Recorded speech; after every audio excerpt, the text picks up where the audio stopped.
ఆంధ్రప్రదేశ్ తెలంగాణలో wheel smart వారి Dasara offers త్వరపడండి. Wheel smart. అక్కినేని నాగార్జునకు వరుస షాక్లు తగులుతున్నాయి. ఒకటి పోతే మరొకటి అన్నట్లుగా మారుతోంది పరిస్థితి. ఇప్పటికే ఎన్ కన్వెన్షన్ ను హైడ్రా కూల్చేయగా తాజాగా అక్కినేని కుటుంబంపై మంత్రి కొండా సురేఖ తీవ్రమైన వ్యాఖ్యలు చేశారు. ఈ విషయం చల్లారక ముందే నాగార్జునకు మరో షాక్ తగిలింది. ఆయనపై మాదాపూర్ పోలీస్ స్టేషన్లో కేసు నమోదైంది.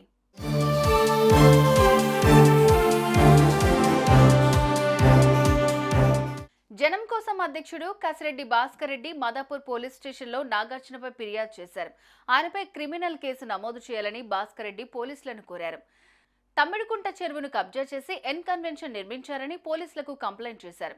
నాగార్జున చెరువును ఆక్రమించుకుని పర్యావరణాన్ని విధ్వంసం చేశాడని, చట్టాలను ఉల్లంఘించాడని భాస్కర్ రెడ్డి ఫిర్యాదులో పేర్కొన్నాడు. ఫిర్యాదు అందుకున్న పోలీసులు లీగల్ ఒపీనియన్ కు పంపించారు.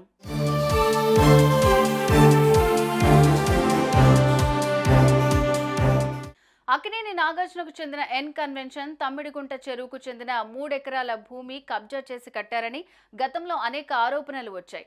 అప్పట్లో ఈ కన్వెన్షన్ కూల్చివేస్తారని ఆరోపణలు వచ్చాయి, కానీ కార్యరూపం దాల్చలేదు. ఇటీవల ఈ అక్రమ నిర్మాణంపై మరోసారి ఫిర్యాదులు అందాయి. చెరువులు, కుంటలు ఆక్రమించి కట్టిన కట్టడాలను కూల్చివేయాలని ప్రభుత్వం హైడ్రాను ఏర్పాటు చేసింది. ఈ నేపథ్యంలో దూకుడు పెంచిన హైడ్రా ఎన్ కన్వెన్షన్ ను అప్పటికప్పుడు కూల్చివేశారు అధికారులు. తాజాగా మంత్రి కొండా సురేఖ అక్కినేని నాగార్జున కుటుంబంపై చేసిన వ్యాఖ్యలు దుమారం రేపాయి. నాగార్జున సదరు మంత్రిపై క్రిమినల్ అండ్ డెఫమేషన్ కేసు నమోదు చేశాడు. ఈ వివాదం ఇలా సాగుతూ ఉండగా ఇప్పుడు మరోసారి నాగార్జునపై కసిరెడ్డి భాస్కర్ రెడ్డి ఫిర్యాదు చేశారు.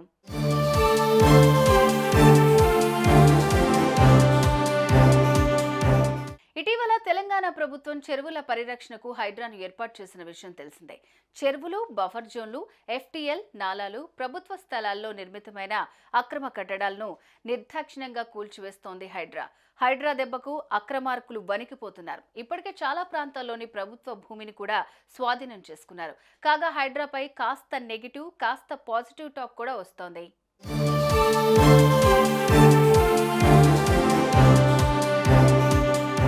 ఇక కొండా సురేఖ వివాదం పెద్దది కావడంతో ఇలా అక్రమంగా కేసులు పెట్టి వేధిస్తున్నారంటూ అక్కినేని అభిమానులు మండిపడుతున్నారు. వరుస వివాదాలతో సతమతమవుతున్న నాగార్జున ఈ కేసులను ఎలా ఎదుర్కొంటారు, ఆ విషయంపై ఎలా స్పందిస్తారనేది వేచి చూడాలి.